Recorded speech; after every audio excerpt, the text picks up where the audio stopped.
When you retire, you may get a chance to go to football heaven. This is football heaven.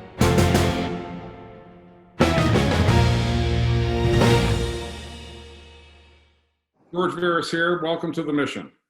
Our mission at the Hall of Fame is to honor the heroes of the game, preserve its history, promote its values, and celebrate excellence everywhere. And what better way to celebrate it with the longest running successful primetime sports show in history, Monday Night Football.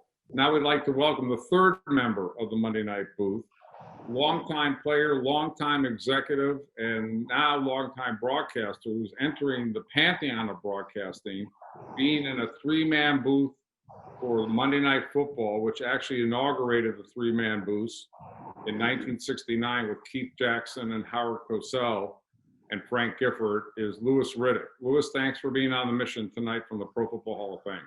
Yeah, thank you. It's great. Well, first of all, let's talk about what was it like when you got the call and who made the call? You know, David Baker does the knock. And by the way, if ESPN executives were smart, they'd initiate the knock too. But I don't want them to steal the knock. So when the call was made, where were you? Who made the call to say you're on Monday Night Football?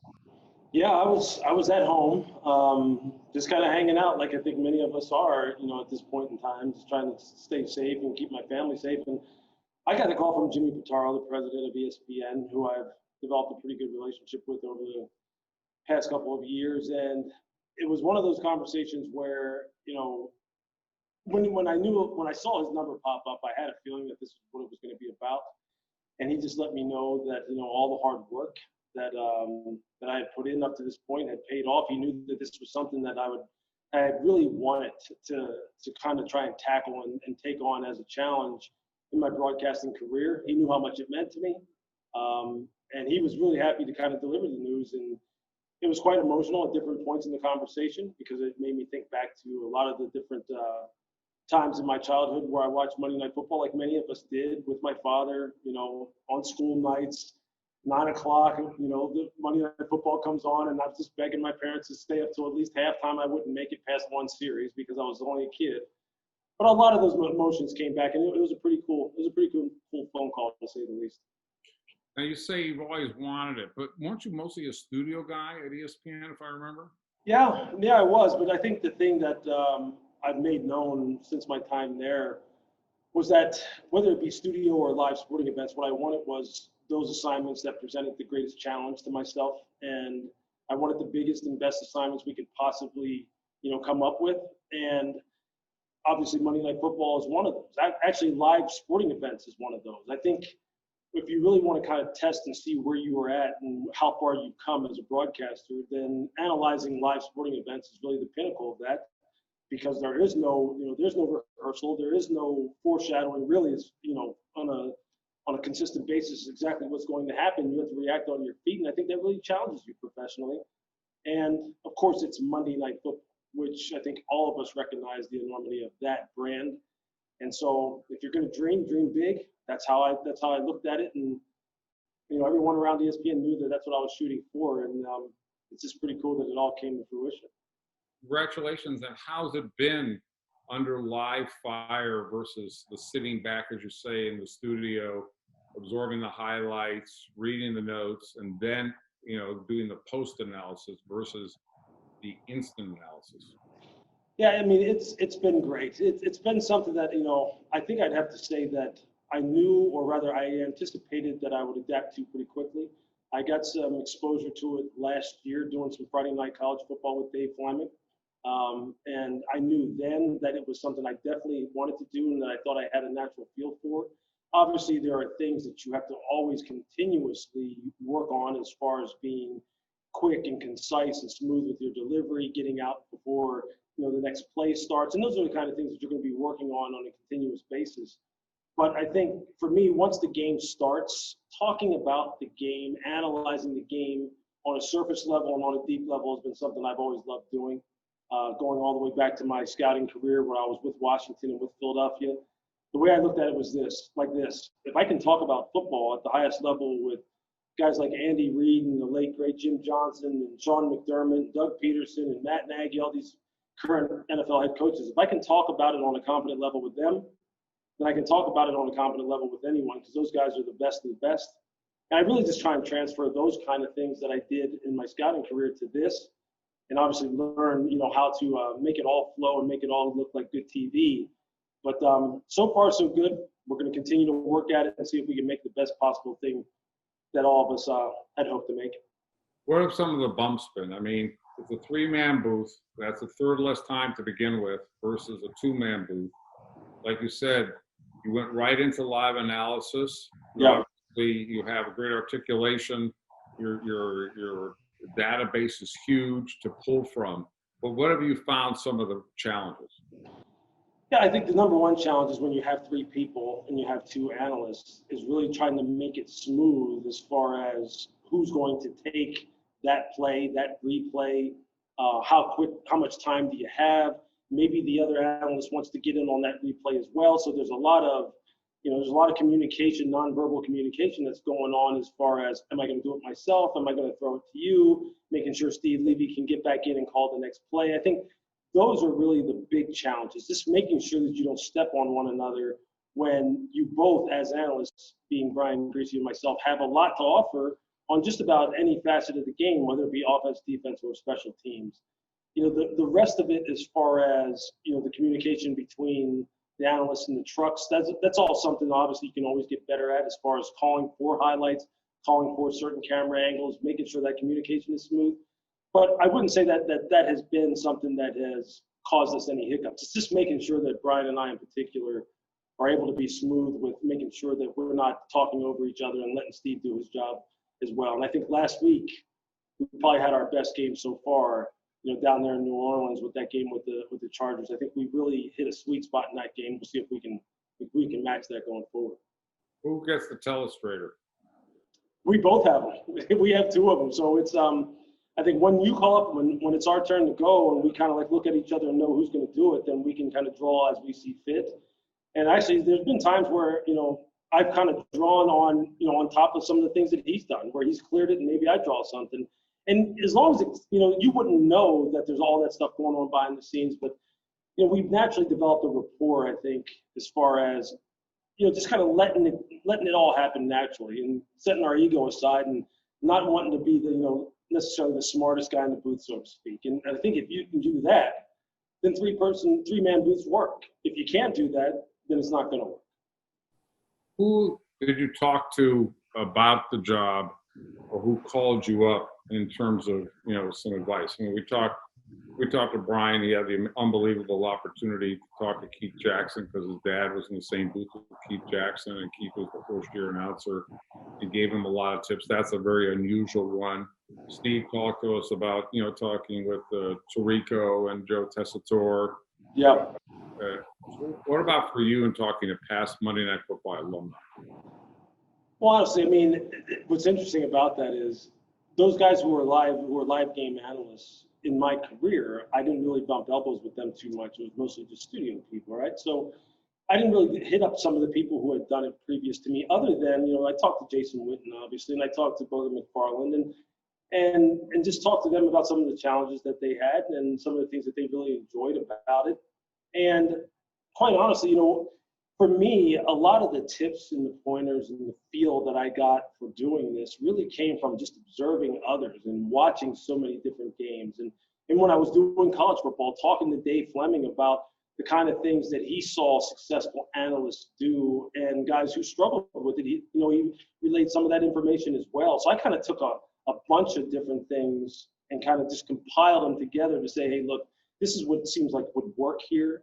I think ultimately just being competent, being quick, being decisive, being clear and making it so everyone can kind of understand complex situations in a simple way. I think that'll resonate with people. I think that's something I've been able to do even as a studio analyst, and hopefully it's coming through that way as a live game analyst. Some people have said this is one of the best Monday night schedules ever. You opened up with a great game. Your game last week was terrific. Terrific games always make terrific telecasts. P.S. We also know that. Although sometimes even blowout games, especially on Monday night, where it has a reputation for quirky, odd, Yeah. Unbelievable. I mean, the litany of different ways, of pathways to victory and defeat probably exists greater on Monday night than any regular season contest. But with that, who are you looking forward to? Who are you studying down the line in terms of a game that you're really looking forward to covering? Yeah, I think the one that's on the ticket coming up this coming Monday is one that I'm looking forward to because it could be Kyler Murray's coming out party on a national stage. And I think people understand him having been a Heisman Trophy winner. I think they understand how talented this young man is. But the whole country at one time with one singular game has seen his talents on display. So I'm excited for that. It's a shame that him and Dak Prescott aren't able to duel against one another. But still, I think overall, this could be Kyler's moment. And I'm really looking forward to that and seeing how he, along with Cliff Kingsbury, handle this big spotlight. And, despite the fact that, again, some of the luster of the game may have been taken off because of Dak's injury. So I'm looking forward to that. I think, going and seeing the New England Patriots on Monday Night Football is going to be exciting for me, only because I know so many guys on that staff, and Bill Belichick is one of my former coaches in the league. And I don't know if it's so much the game that I'm looking forward to as the production meeting with him, because I know how Bill can get, and you know how he is. He doesn't want his time wasted, and he wants good questions asked. And I think I kind of know how he thinks based upon how he taught me. And so I'm looking forward to that. I think that's some of the things I look forward to the most is, obviously the games are great, but the production meetings to me are awesome because I know so many of these coaches, and they really do enjoy good football conversation. Yeah, absolutely they do. Have you had a chance to be at the Hall? Yes, I have. I've been to the Hall. I haven't been to one of the enshrinement ceremonies, but I've been to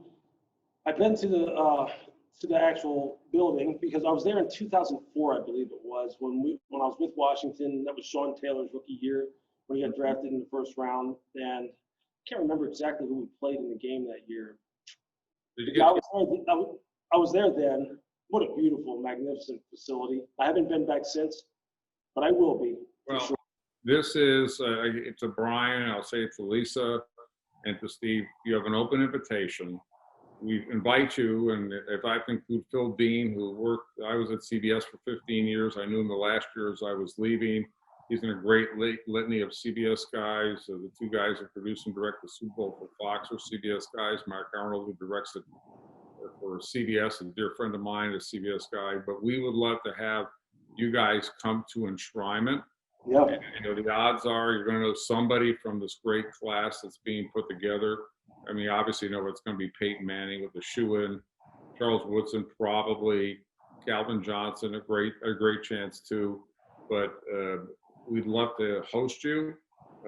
And ESPN has a presence. They split the broadcast of enshrinement, so maybe you can make it a business trip. Sure.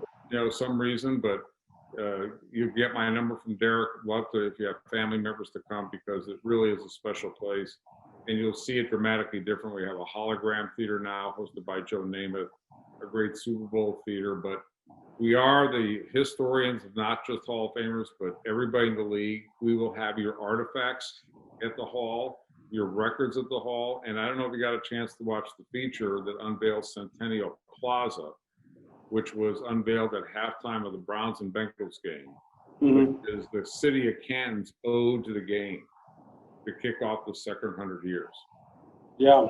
And your name is on one of those 10-player pylons, the name of 25,488 that all played in the game. And when you think about that, no other city in America honors a national sports organization like Canton. The birthplace of the game in 1920, the Hall of Fame in '63, Centennial Plaza now, with these 11-player pylons. And when you think about that, who else besides, unfortunately, war memorials or deceased leaders have something like that? So it's very, very special. And actually, the night we aired the feature, the park wasn't quite finished. People started coming and trying to get through the fences. I'll tell you what, that sounds like, to me, that sounds like utopia to be able to come there. I think all of us who have covered this great game and or played it, or who were just fans, I think all of us would be doing ourselves a disservice if we didn't take some significant time and actually explore everything that the Hall of Fame has to offer. I know when I was there in 2004, it was pretty quick, as far as our tour of the place. I mean, I got to see a few of my heroes. I remember seeing Ronnie Lott's bust in particular and just staring at it because he was one of my heroes when I was in high school.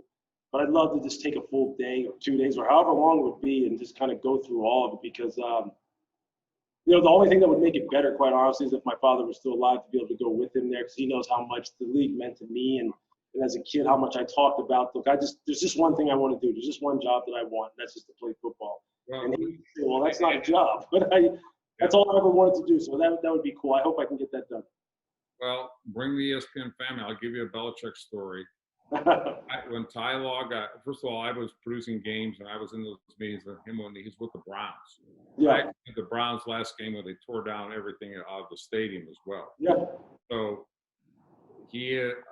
I love the guy. I don't care for his incredible love of history. He stocks his father's memorial library at the Naval Academy, the Steve Belichick Library. Yeah. Bill brings those books every year from all the football books he read as a kid. But when Ty Law got in, he had the entire team there suited up for a 3-hour immersion tour like nobody's business. And I can tell you other teams have come by and it was like, this was serious. And as you know, he was a voting member like Lisa is now as a selector. Centennial 2020 class, and he committed to that even before he knew he wasn't going to be in the playoffs. He could have been in the playoffs, but he was coming for that history. And that morning, he came in early with Salim Chowdhury and for 2 hours watched the only existing 27-second clip on one of the deceased players from the 30s over and over and over. Yeah. Give the respect to the vote. And a person like that who has such detailed love for the game is really special. Yeah, it's unmatched. Bill's commitment to the game, his recall and recollection of the history of the game. And that's why, like I said, I think that's why, being able to talk to him in production meeting, although I heard him many times stand up in front of the football team and talk, but being able to talk to him in a production meeting about his team, about the opponent, about the history of the league. I mean, those are some of the things I look forward to the most because he's not only a fan, but he's one of the foremost authorities on the history of this league. And it's great to see him take so much pride, quite honestly, in it, where so many people, I think, sometimes take the NFL a little bit for granted. He's one of those guys who has truly embraced every aspect of it. Last question. What did you learn from Bill as a player? With Bill, I think the number one thing was mental resilience and fortitude and toughness in terms of being able to somehow call upon yourself to do things right, not some of the time, but all the time. And that was what he said separated backups from starters, separated starters from all pros, separated all pros from Hall of Famers. It's how consistently can you get the job done? And he would tell us all the time, he would take a lesser player from an athletic standpoint for someone who could call upon those kinds of, mental characteristics that would allow himself to reach his potential on a consistent basis. And if you look at his football teams over the years, especially since he got to New England, if you look at his roster 1 through 53, many times you would say this isn't the best roster from an athletic standpoint, but it was the best roster from a consistency standpoint as far as calling upon the skills that they did have. And that was something I think I took from him and I kind of applied to everything that I do, that it's not always about being the most talented person. It's about being the most consistent and dependable person in whatever job it is that you're doing. Because that usually will, if you're the most dependable and you're someone who was kind of working at their maximum, it usually raises the level of your performance to the point where it's going to look better than someone who may be more naturally talented than you. And I think that's something that's not just about football, that's about life in general. And if you listen to Bill talk, he talks about a lot of things and he coaches his team in a lot of ways that apply directly to life. And people obviously give him a lot of credit for his greatness as a football coach, but I think as someone who's just an overall leader and gets what it takes to be successful in life in general, he's one of the very best, if not the very best that I've ever been around. Wow, what a great coach. Well, thank you for taking the time. Thank you for honoring the history, by the way, with the ABC Sports Yellow Jacket, Yeah. which was really started before Monday Night Football by Roone Arledge with the Olympics, but then graduated to Monday Night Football, or really got the national exposure. I want to leave you with this about Gold Jackets, which I shared with Steve, that you don't have to worry about trying to jump the gun on the Hall of Fame Gold Jacket, because our jacket didn't exist till 1978. 15 years after the Hall of Fame opened up. Yeah. Hager came aboard, the golden standard, but they've taken to the point where the coloring is proprietary. It's a secret copyright. Nobody can copy it. And they actually put red tint in the jacket starting 2012 to make it better looking on HD TV. Is that right? But we pass that on to your production people because we love what you guys did with the opening. And we're going to have a little fun with this by wearing the gold jacket, because both of us, the ABC and the gold jacket, we always get mixed up with Century 21 anyway. Absolutely. That's a pretty cool story. Yeah. Well, this right here, and this thing has a special place in the closet for sure. I don't know where else I'm going to wear it for, but I'll figure out something. I'll break it out at some point in time. Bring it to enshrine. That'll work. Yeah, we'll do. Your bosses will love that cross promotion. Absolutely. I'll do it. There you go. I give you one. Louis, thank you. Pleasure. Looking forward to meeting you at the Hog. Good luck the rest of the season. You bet. Thanks a lot. Thanks for having me.